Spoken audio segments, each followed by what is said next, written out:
Well, this took longer than I expected, but it's finally here. Devil May Cry 3. Dante's Awakening. So during the other DMC games that we've gone through, I focused on the entire gimmick of either being able to use guns or the opposite. While I could have easily continued all of that, and honestly I was originally going to do all of the games using only guns, I kind of felt like I wanted to do something different for each game instead. And it's for that reason that I decided to reuse a stream idea I did some time ago for a DMC, but adding in some ideas from a certain comment I saw on a previous video. Okay, so what exactly does this all mean? Well, let me explain the rules first. I'm not allowed to use styles, I can't get any upgrades or spend red orbs, and finally, I cannot utilize items. Seems simple enough, right? How hard could this actually be? Now, before we do get into the bash, I'd like to give a huge thank you to my members, or singular member actually. Thank you so much for the support that you've given to me. If you would like to support what I do, you can do so through the many options below the video. Regardless of if it's monetary or not, I seriously do appreciate it. Alright, with the pleasantries out of the way, let us dive into this new adventure. So we start off this entire thing by starting a new game and selecting normal with gold orbs. But we actually don't, and instead start the game on hard. As some people may know, Devil May Cry 3 was somewhat notorious for being more difficult than most games around the time of its release, as the North American version of the game had alternative difficulties. Essentially, normal in an NA copy was hard in the Japanese release. Now, some people may also point out that Gold Orb mode wasn't in the original release, so I should play on Yellow Orb mode. However, there are two reasons as to why I didn't do that. First off, I would have so many red orbs to the point where the entire yellow orb thing wouldn't mean much in the first place. And second, they are items and therefore couldn't be used, though I guess I could technically allow them. I mean, I could play the game on yellow orb mode and then just not use them, but considering that would require me to do a full mission restart if I died, yeah, I'm not gonna do that. Look, I'd like to have a life in real life, okay? Anyway, random gameplay details aside, we get a quick battle scene between Dante and his mysterious brother, Vergil.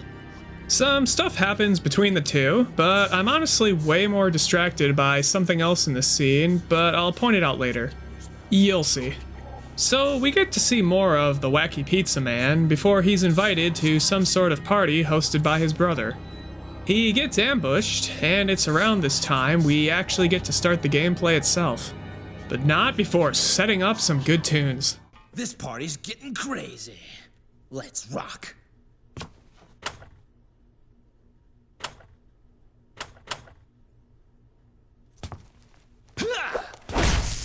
Alright, since I'm not really allowed to use any styles, I default to Royal Guard to reduce the chance of using it for my own benefit. This does kind of make the game really weird since I don't have any offensive bonuses given by something like Swordmaster or Gunslinger, nor the utility offered by Trickster or Royal Guard. With this first mission being basically a tutorial, it goes down pretty well. So well, in fact, I get an S rank already. Yes, I know, I am really good at games, alright. Outside, Dante yet again runs into a band of misfits, and after some tricks from our protagonist, the entire building, well, it collapses. Anyway, Dante's rather annoyed, so he takes out his anger on everyone nearby. The entire fight segment is fairly similar to the previous one, but just as it seems to be done, a Grim Reaper impersonator decides to join in on the fun. Fortunately, the boss here, or whatever it should be called, is very straightforward to deal with. And once it is finished off, a strange tower seems to raise from the ground, of which piques Dante's interest, so he decides to head off in the direction of it while giving his brother some attention. No doubt you've got some fun planned for me. Right, Vergil? At the same time, on top of the tower, Vergil and our bald friend from before talk about some details relating to this area. There's some stuff that's dropped about what all these amulets do, but I'm more interested in what Vergil does to the boss from before. Back on the ground, we begin heading closer to the tower and... oh no, not these enemies. So, like any sane individual, I skip by all this stuff and venture further down the line, grabbing a shotgun in the nearby bar and beat up some foes in a nearby club. And even further in, we run into Fido and his icy domain. Unfortunately, both Dante and the big dog get into some hostile banter, and eventually the two face off. Not having any access to stuff like Swordmaster does kind of suck here, as it normally would make it a lot easier to destroy the heads here, but thankfully this fight isn't the worst in the first place regardless. This is especially true when the boss itself decides to constantly shoot in one area and doesn't even recognize your own existence. So, after a couple of minutes, we beat it and the Hound blesses us with his essence in the form of the weapon Cerberus. We then run into some girl named... actually, she doesn't say anything here, so I don't really know, but like, hey, this rocket scene is epic, right? Let's focus on that. Anyway, she departs soon after that. There's some more chatter between our two favorite villains, including one of the best lines ever mentioned. A storm is approaching. But more importantly, Dante is now inside of the tower here.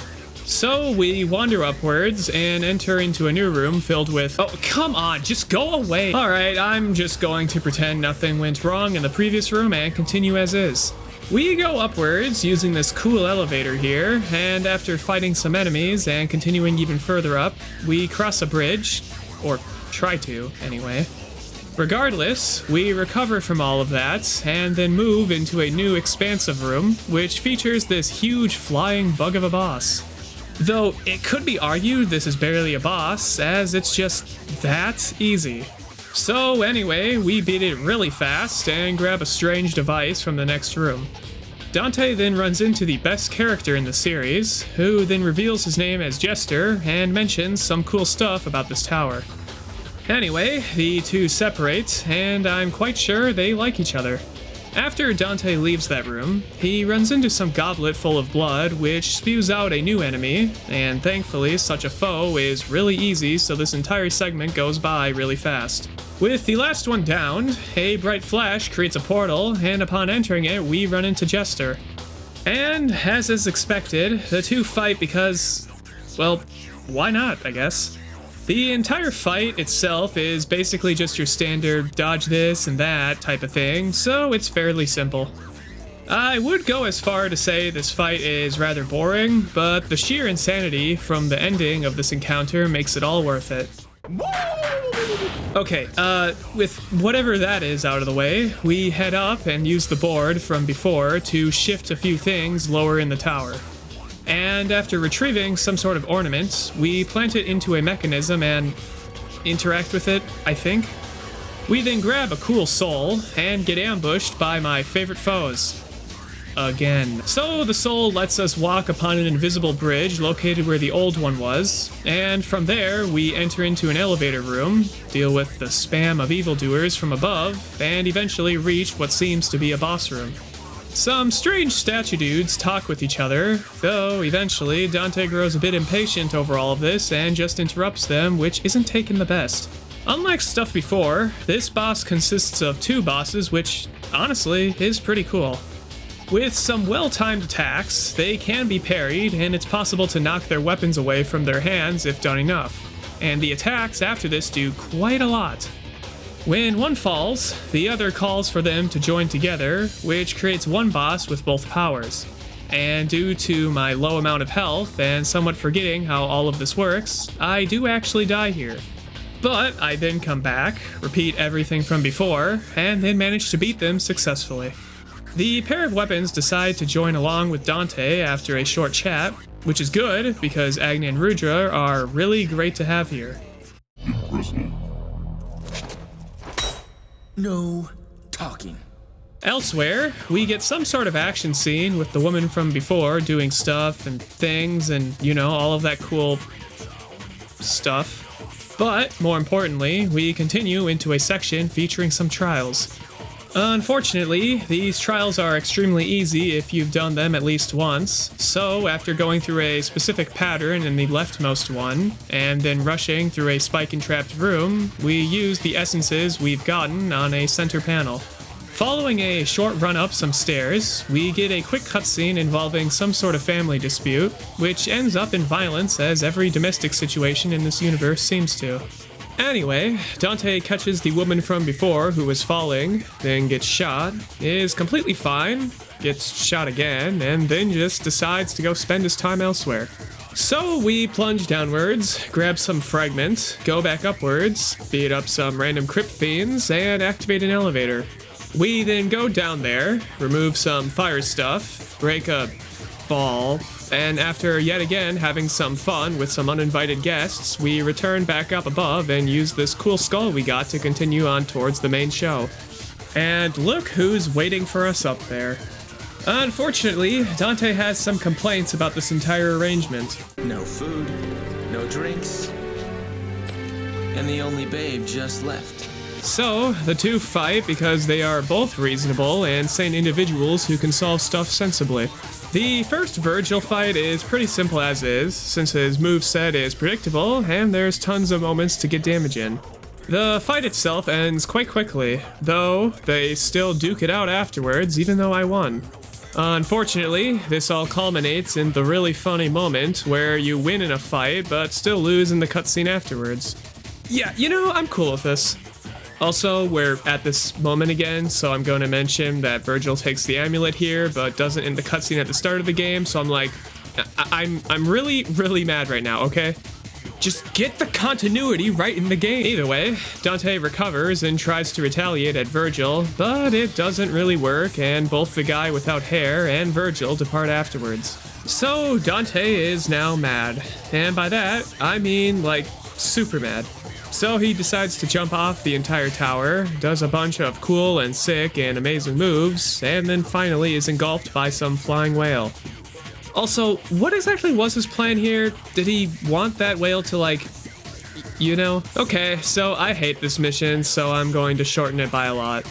We break a bunch of seals, run through some fleshy rooms, get some energy thing, escape from that one forgettable boss from earlier, and place the light orb to activate the boss fight. Is the fight itself anything special? No, not really. Honestly, just spamming aerial attacks and gunshots works when available. Once it's dealt with, we get a jarring transition to another cutscene somewhere else. So, Mr. Heterochromia goes on about how sick this tower thing is, but Vergil clearly doesn't really care at this point. Yeah, same Vergil. Anyway, the whale thing falls, Dante escapes through its eye, both the woman and the devil hunter promise a date or something, I don't know, I wasn't really paying attention at this point, and then they decide to get into a quick group fight with some demons. We finally learn the name of the woman, and it's Lady. Yep. After finally splitting off, we enter into a webbed room and deal with the most annoying spiders in existence. We then do a quick puzzle, run by more of the famous enemies I really like, and eventually stumble around until finding some fruit thing. And by going through a waterfall, we can find a hidden cave which allows us to use the ambrosia further in. So we run into the next boss, though this part is honestly awkward as is, so I'm just gonna leave this line here which should explain everything. Now that's what I'm talking about. Okay, so the boss here is surrounded by protective bats, which means she cannot be harmed right away. However, after destroying enough, she becomes vulnerable, letting us go on the offensive. A lot of the attacks can be a bit awkward to dodge at times, but overall it's not the hardest fight imaginable, and it's quite fun even with the restrictions. Anyway, after she's defeated, we get this one part where Dante just kills her. Yep, that's all that was in the cutscene, so let's move on. Dante gets a guitar called Nevin, he does some cool stuff with it, and finally decides to continue on to the next objective. Somewhere else, Lady beats up some enemies and, well, that's it actually. She then leaves after just saying, "Welcome back." Well, with that out of the way, we now see Vergil and the man who lacks hair again. So they're doing all this cool stuff, preparing for a ritual or something, but after using the wrong form of "your" in a sentence, yeah, Vergil just stabs him. He doesn't like bad grammar, apparently. Anyway, after the Batman Asylum guy Gmod ragdolls onto the ground, we cut back to Dante, who grabs himself a mask. And with that mask, he manages to raise a bridge to then grab some sort of generator. Generally, something like a generator would be used to, power something and be placed with caution. But Dante is too cool for that, so he shows off his kicks front and center for all. I mean, hey, if it works, it works. So we then run into the shiny smooth-headed man, who clearly isn't faring well. Lady also appears to be here, and both her and Dante get into a bit of a fight, which doesn't really get anywhere, but Dante does say quite a relatable line at least. I have a dysfunctional family too. Anyway, the two eventually split up, as there's not really much else for the two to talk about clearly. Lady does realize that her father is actually alive, which does create quite a moment. It's dark, I can't see anything. He eventually convinces her to hunt down Vergil, and then actually dies for real. Probably. Meanwhile, Dante is running through some strange metallic rooms and beating up some ghostly creatures. After dealing with some statue puzzles and beating up some more foes, he finds himself crossing a large gap using a tram. And, well, beating up more foes again. Anyway, he finds himself in a large open area and opts to retrieve a strange orb before him. Unfortunately, his presence seems to attract an unsavory element that clearly doesn't like him. And since talking doesn't seem to work for clearing the air, they decide to fight because that's all that seems to work in this tower.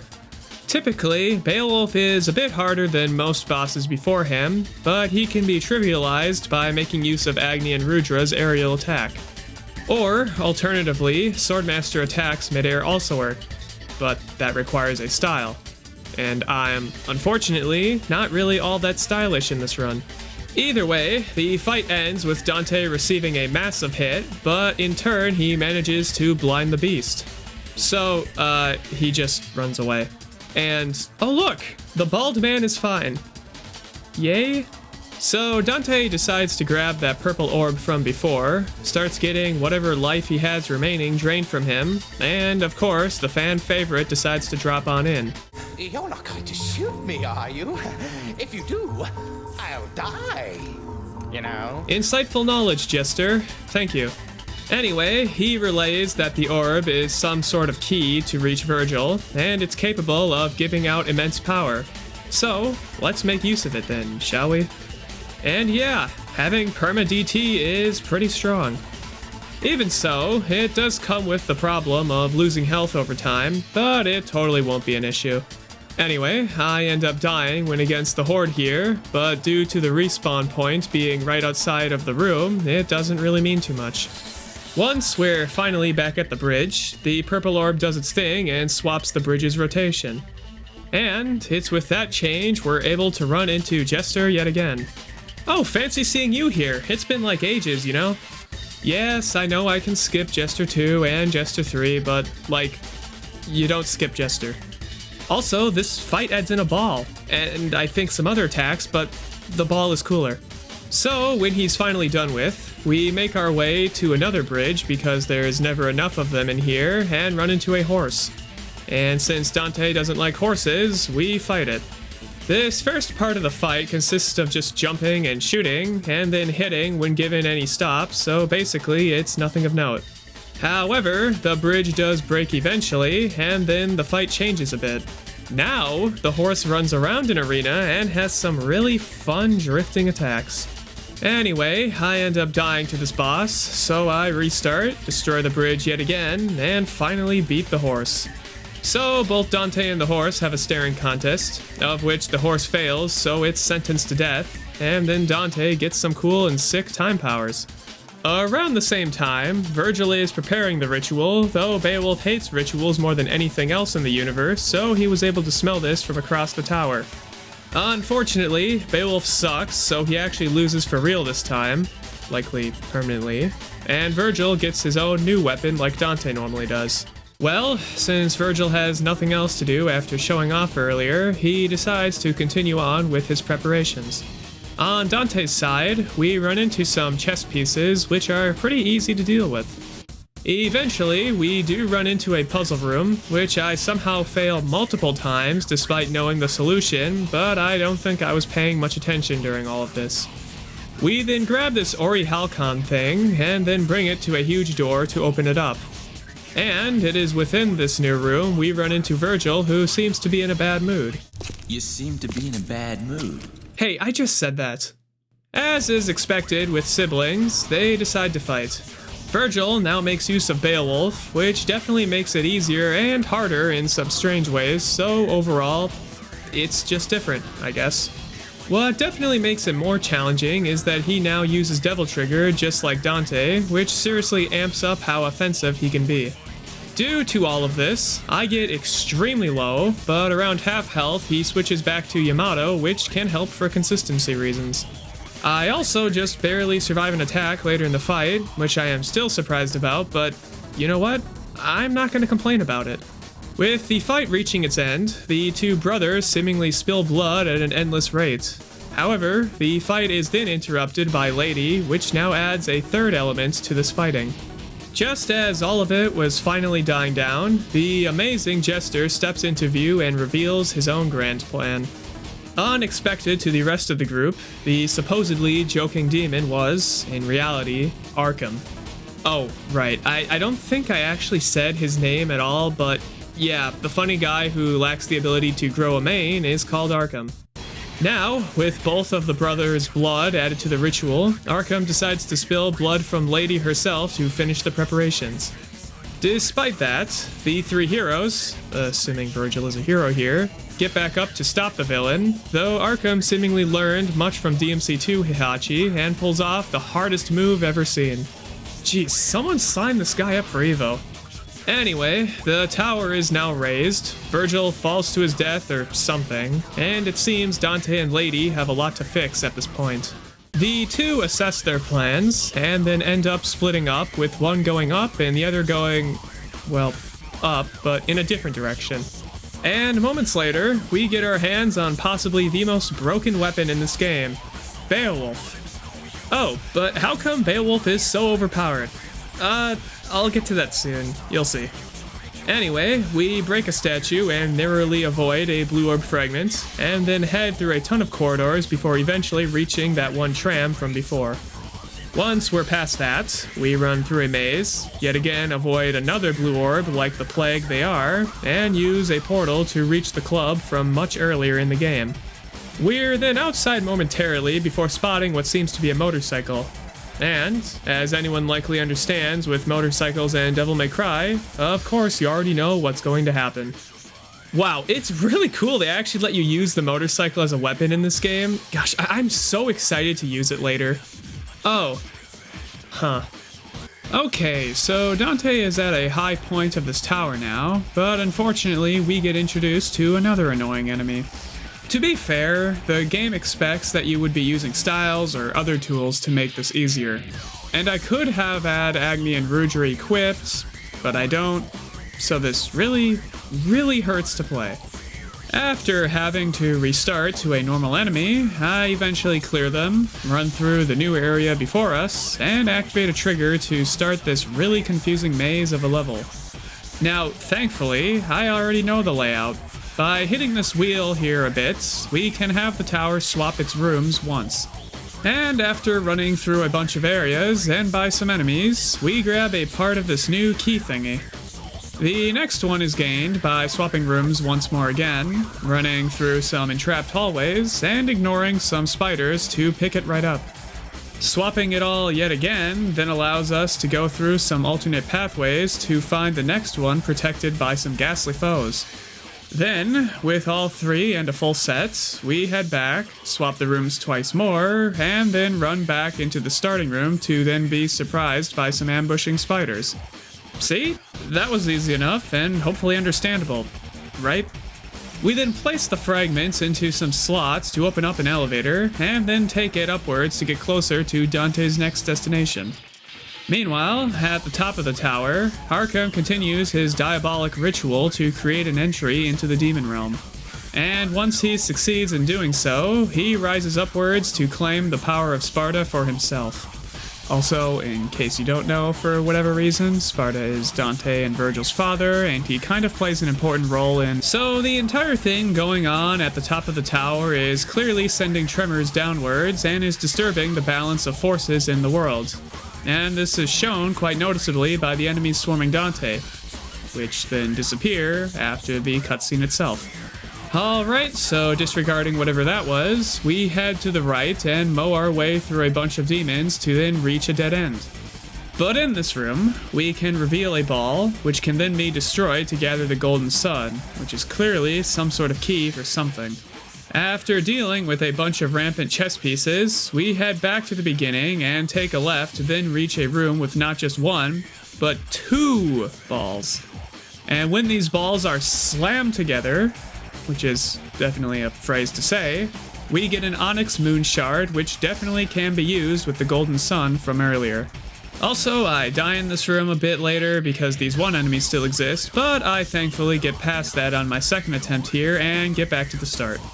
With the keys used, the seal is lifted and a new path is revealed. After some wandering, I find Artemis and plan on completely forgetting about its existence in the next room.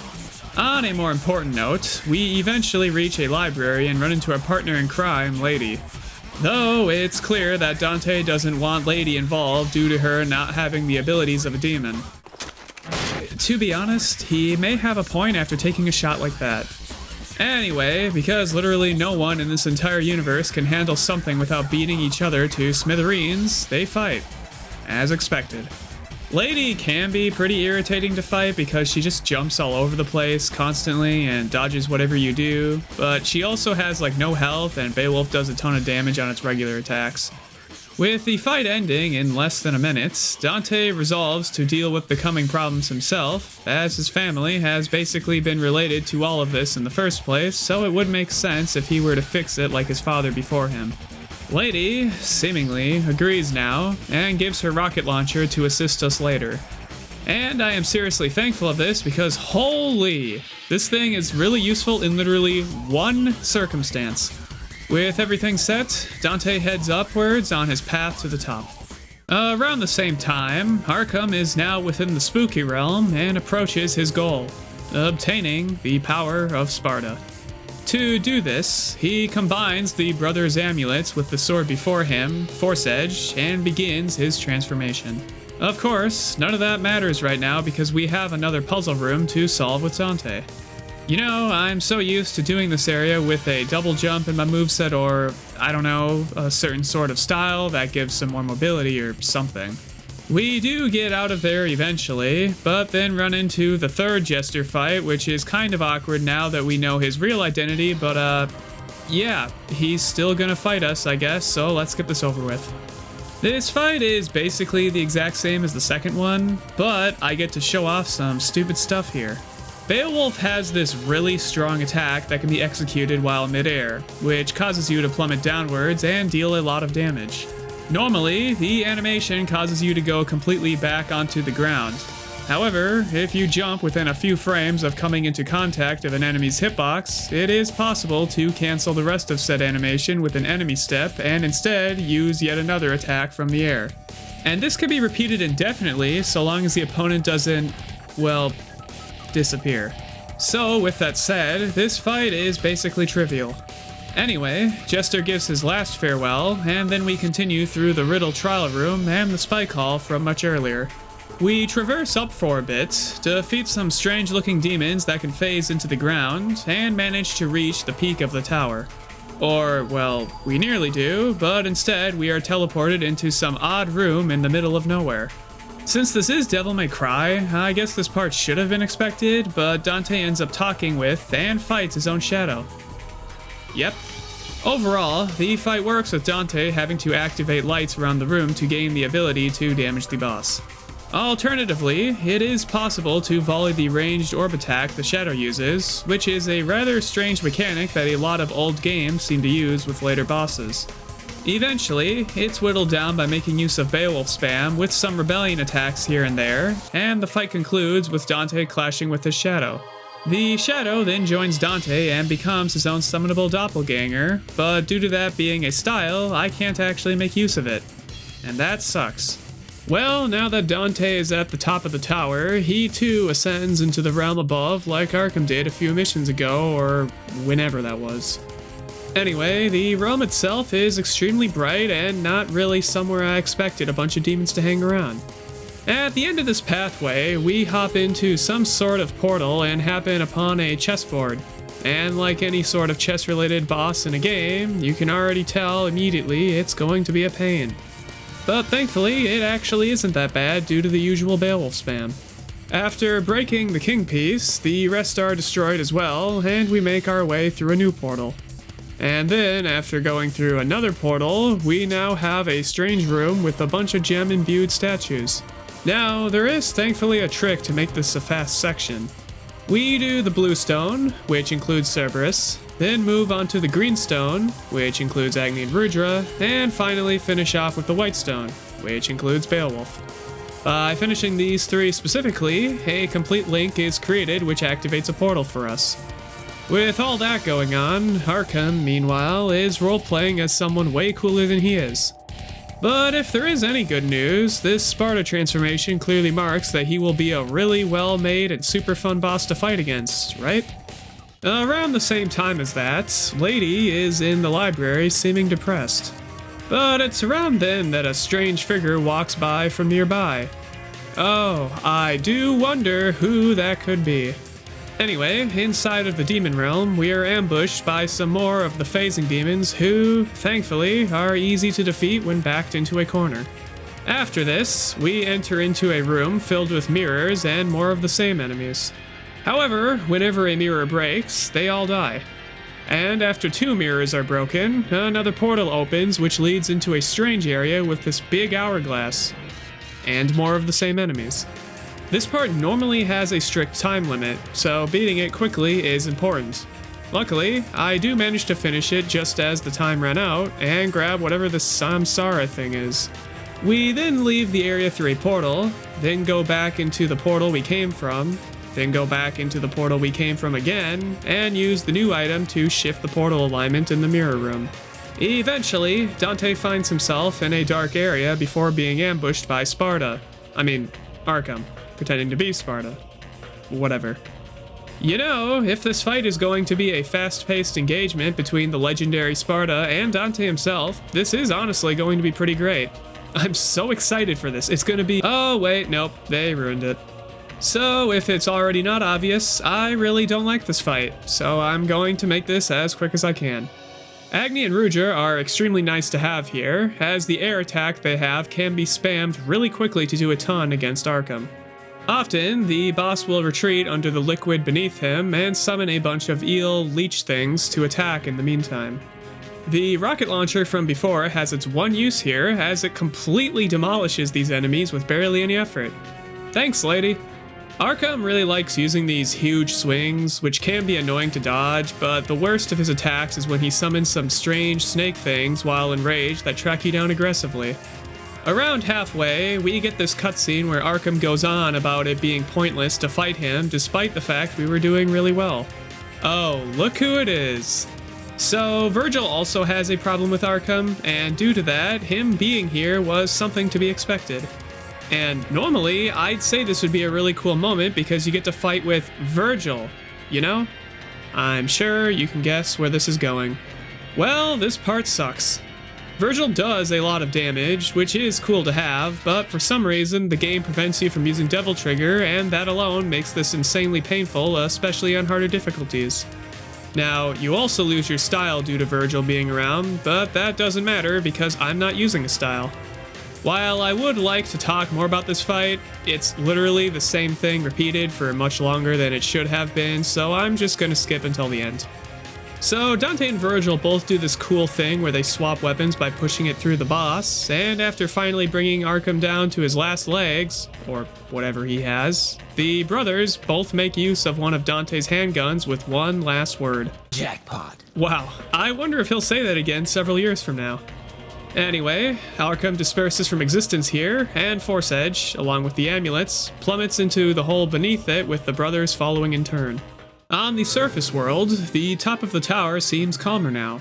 Or at least it was until a certain someone falls on in from the heavens above. Now, of course, Lady is going to kill Arkham because of what he's done. But Arkham tries to convince her otherwise. Will he be able to do it? Will he save himself before? Nope, he fails massively. Okay, so that's done with then. Meanwhile, just as Force Edge and the brothers reach their destination, the two reach out for the sword, but Vergil beats his brother there. And after requesting he relinquishes his amulet, Dante refuses, provoking the two to clash on the spot. It's here that we reach the final fight of the game. Brother against brother. Two souls on different paths converge on the same for this last battle. It's time we prepare for the hardest fight of the game that will take many attempts for us to— Yeah, you can just Beowulf jump attack spam against him. That's it.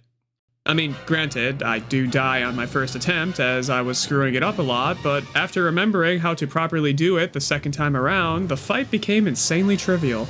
So Vergil has lost the fight, but instead of surrendering the weapon there, he gets back up from Dante's taunting and seeks to end this feud right here and now. However, Dante has grown stronger over the course of all of this. Once someone who couldn't stand to Vergil at the start, he now easily defeats him in their last encounter. Clearly unable to take this loss, Vergil backs himself to the edge of the nearby cliff. As Dante goes in to stop him, Vergil refuses the help, seeking to stay within the realm of his father. With his brother now lost to him, Dante takes hold of Force Edge and leaves this world.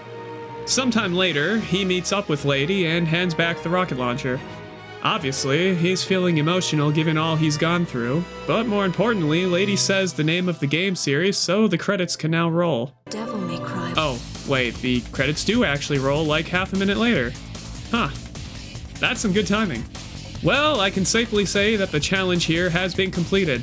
Overall, it was pretty fun, but I definitely do think there are harder things that can be done with DMC3, so I will be back to play this at some point. I do manage to hit the goal of 100 enemies slain during the credits, so we do get some extras later because of this. Anyway, Dante and Lady set up a new shop, and the legendary Dark Knight himself now has the best apparel he's had in the series, which is great to see again. Of course, I'm sure everyone can guess the name of this new store as we've come to love it for what it is. Devil may cry. Well, not yet, actually. You see, there is one other character you can play in this game, and I still have to do a challenge for them. So, it seems I may be coming back to this game sooner than I expected. After all, there's still more fun to be had. Right, Vergil?